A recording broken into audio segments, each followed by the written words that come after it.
Isang magandang umaga po sa inyo mga kaibigan. Latest weather update po tayo ngayong araw po ng Sabado, January 20, 2024. Pero bago tayo patuloy, kung hindi ka pa po nakasubscribe sa ating channel, please like, subscribe, and pahit po ng notification bell para updated po kayo sa ating mga daily latest weather update.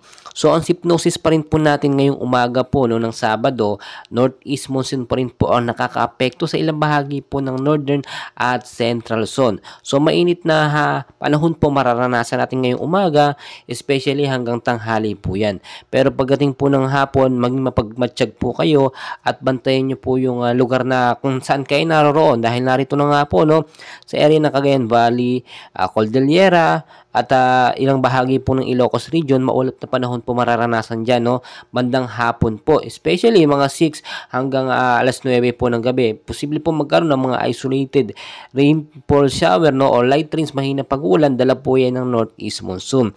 Dito naman po sa bandang Metro Manila at ilang bahagi po ng ating bansa, maulap po na panahon sa hapon. Pero pagdating po ng umaga, bantayan nyo po at masisigurado natin sobrang init po niyan hanggang sa tanghali.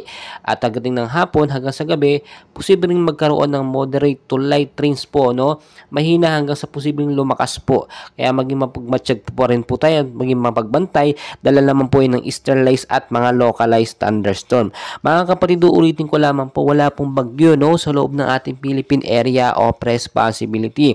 Pero meron po tayong mga binabantayan na cloud cluster sa labas po ng bar na nakapalibot. Ito mga cloud cluster po na ito ay posible pong maging isang ganap na active LPA kapag lumakas. Pinapalakas po kasi ng mga kalapit bansa natin kung saan meron silang bagyo at active LPA.